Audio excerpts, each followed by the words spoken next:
आप देख रहे हैं द स्टेबल ज्ञान। जानते हैं बिहार की 50 बड़ी खबरें, लेकिन वीडियो देखने के बाद आप बिना सब्सक्राइब किए चले जाते हैं, इसलिए पहले सब्सक्राइब कर लें। विद्यालय की जमीन पर अवैध निर्माण के खिलाफ की शिकायत।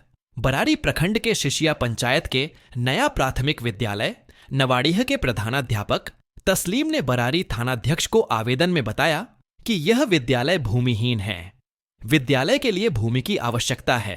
इसको लेकर विद्यालय पोषक क्षेत्र में खाली पड़ी गैर मजुरवा सर्वसाधारण बिहार सरकार की भूमि को वर्ष 2012 में ग्राम सभा से पारित कर अंचल कार्यालय में स्वीकृति के लिए दिया गया। अनुमंडल पदाधिकारी को भेजा गया, जिसका खाता 914, खेसरा 155, रकवा 28 डिसमल है, मौजा शिशिया है, जबकि विद्यालय को भवन की आवश्यकता है। प्रधानाध्यापक ने जांच कर कार्रवाई करने की अपील की। बिहार का अजब गांव, एक गली में शराबबंदी तो दूसरी में पीना जुर्म नहीं, रास्ता लांघते ही कानून चेंज। बिहार के बक्सर के जवही गांव की अनोखी कहानी है। यह गांव 2 राज्यों बिहार और उत्तर प्रदेश में बंटा हुआ है। इस वजह से यहां चलते चलते कानून बदल जाते हैं। बिहार में शराबबंदी है, जबकि यूपी में शराब की दुकानें हैं। इसका असर गांव के सामाजिक जीवन पर भी पड़ता है। आप जानकर हैरान रह जाएंगे कि एक गली में शराब पीना जुर्म है तो दूसरी गली में कोई रोक नहीं। नहाने और शौचालय जाने की भी नहीं थी अनुमति। 26 साल की वसुंधरा ओसवाल ने सुनाई युगांडा जेल की आपबीती। पिता 24,000 करोड़ के मालिक।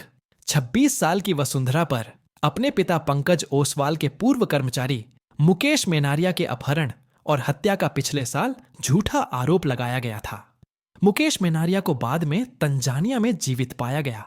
पंकज ओसवाल की कुल संपत्ति करीब $3 अरब यानी लगभग 54,000 करोड़ रुपए आंकी गई है। लग्जरी लाइफ जीने वाले ओसवाल के पास अपना प्राइवेट जेट और लग्जरी कारों का शानदार कलेक्शन है। गजब मजबूरी है। 5,000 लड़कियों के बीच अकेले एग्जाम दे रहा लड़का बोला, मुझे देखकर हंसती हैं छात्राएं। बिहार के गया डिस्ट्रिक्ट में मैट्रिक परीक्षा के दौरान एक अनोखा मामला सामने आया, जहां 5,000 छात्राओं के बीच एकमात्र लड़का रॉकी परीक्षा दे रहा है। एडमिट कार्ड में जेंडर की गलती के कारण उसे इस केंद्र पर भेजा गया। रॉकी ने बताया कि वह असहज महसूस कर रहा है, लेकिन साल बचाने के लिए परीक्षा देने को मजबूर है। 156 वाहनों की 50 लाख रुपए में हुई नीलामी। शराब तस्करी में जब्त हुई थीं 226 गाड़ियां। गोपालगंज में शराबबंदी कानून के तहत जब्त किए गए वाहनों की नीलामी कर दी गई। समाहरणालय परिसर में हुई इस नीलामी में 156 वाहनों को बोली के आधार पर नए मालिकों को सौंप दिया गया। इस नीलामी से सरकार को 50 लाख रुपए का राजस्व मिला, जिसे सरकारी खजाने में जमा करा दिया गया है। जानकारी के अनुसार गोपालगंज में शराबबंदी कानून के उल्लंघन में संलिप्त 226 वाहनों को जब्त किया गया था। इनमें से 156 वाहनों की नीलामी के लिए आवेदन मिले थे। कटिहार में मिली 40 किलो की विशालकाय मछली देखकर मछुआरे भी रह गए हैरान। कटिहार में शुक्रवार को कुर्सेला कोसी गंगा के कछार वाले भाग में मछुआरे अपने जीवन यापन के लिए मछली का शिकार कर रहे थे। उसी समय देखा गया कि व्हेल या सॉस के जरिए एक मछली का पीछा किया जा रहा है।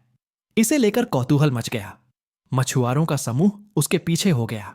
नदी किनारे जाकर देखा तो 40 किलोग्राम के आसपास की मछली किनारे पर टिकी थी। नीतीश सरकार ने किसानों के लिए खोला पिटारा। इस जरूरी काम के लिए दे रही 80% तक सब्सिडी। बिहार में किसानों की आय बढ़ाने और उनकी परेशानियों को दूर करने हेतु राज्य सरकार प्रयासरत है।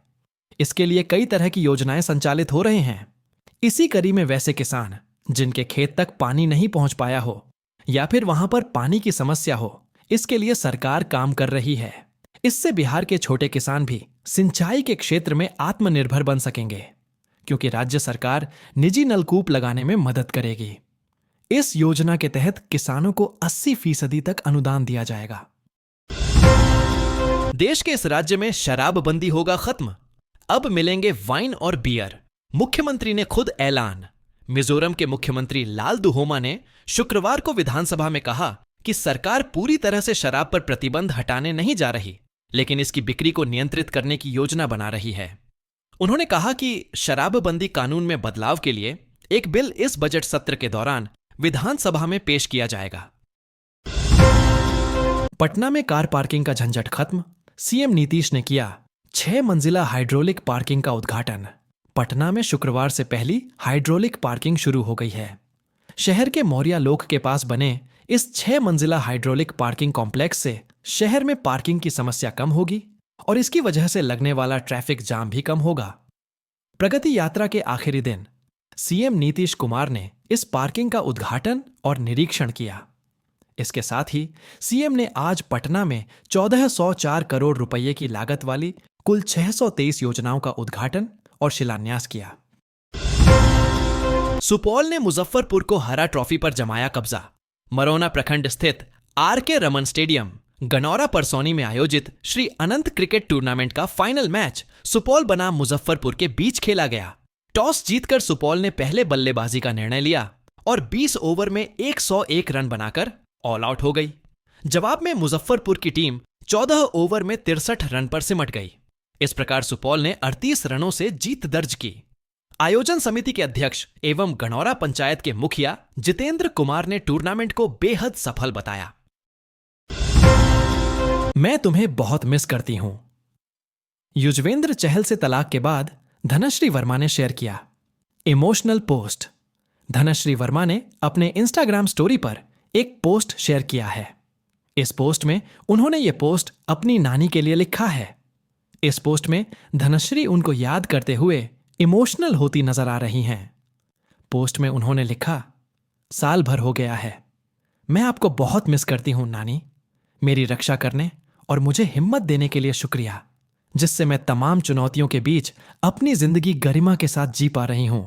I love you. धनश्री का यह पोस्ट सोशल मीडिया पर तेजी से वायरल हो रहा है। अंतिम शाही स्नान को लेकर प्रयागराज जाने वालों की बढ़ी भीड़। अंतिम शाही स्नान पर प्रयागराज में अमृत स्नान के लिए एक बार फिर श्रद्धालुओं की भीड़ बढ़ने लगी है। वैसे तो पिछले 10 फरवरी के बाद से ही भीड़ में इजाफा होना शुरू हो गया था, लेकिन इन दिनों इसमें कुछ ज्यादा वृद्धि नजर आ रही है। रेल प्रशासन ने इसे देखते हुए अपनी व्यवस्था को और चाक चौबंद कर रखा है। आरपीएफ, जीआरपी जवानों के साथ एसडीआरएफ की टीम तैनात तो है ही, अब बिहार पुलिस के अतिरिक्त जवानों को भी तैनात कर दिया गया है। क्रिप्टो की दुनिया में एक और बड़ी चोरी। हैकर्स ने उड़ाए 13,000 करोड़ रुपए के इथेरियम, बाइबिट एक्सचेंज में लगाई सेंध। अगर आप क्रिप्टो करेंसी में निवेश करते हैं तो यह खबर आपके लिए बहुत जरूरी है। क्रिप्टो करेंसी एक्सचेंज बाइबिट से करीब 13,000 करोड़ रुपए की डिजिटल करेंसी चोरी हो गई है। यह इतिहास की सबसे बड़ी क्रिप्टो चोरियों में से एक है। इस चोरी को उत्तर कोरिया के लाजरस ग्रुप से जोड़ा जा रहा है। मुजफ्फरपुर में एमएलए की धमकी से डरे डीईओ ट्रांसफर के लिए तुरंत लिख डाली चिट्ठी। मुजफ्फरपुर से एक हैरान करने वाला मामला सामने आया है, जहां जिला शिक्षा पदाधिकारी ने विधायक के डर से अपर मुख्य सचिव को चिट्ठी लिखकर ट्रांसफर के लिए कहा है। डीईओ ने विधायक पर गंभीर आरोप लगाते हुए कहा कि विधायक हम पर गलत काम करने का दबाव बनाते हैं, विधायक हमें गालियां देते हैं, हमारा ट्रांसफर कर दिया जाए। जमादार से लेकर आईपीएस तक बैच बनाकर पुलिस वाले लेंगे ट्रेनिंग। साइबर क्राइम से लड़ने का प्लान। बिहार में साइबर अपराध की संख्या सिर्फ 3 वर्ष में दोगुनी हो गई है। तेजी से बदलती चुनौतियों से निपटने के लिए एएसआई, जमादार से लेकर इंस्पेक्टर, डीएसपी एवं आईपीएस रैंक के अधिकारियों को विशेष प्रशिक्षण दिया जाएगा। इसकी रूपरेखा को अंतिम रूप देने में ईओयू आर्थिक अपराध इकाई दे रहा है। इस बार साइबर अपराध से प्रभावी तरीके से निपटने के लिए विशेष रणनीति तैयार की गई है। इसमें साइबर बुलिंग, धमकाना, डिजिटल अरेस्ट, इंटरनेट कॉल, खासकर विदेशों या गोल्डन ट्रायंगल के देशों से आने वाले ठगी से संबंधित कॉल की पहचान कर कार्रवाई करने की विशेष रूप से ट्रेनिंग दी जाएगी। बिहार की ऐसी ताजा खबरों के लिए चैनल को सब्सक्राइब और वीडियो को लाइक जरूर कर लें।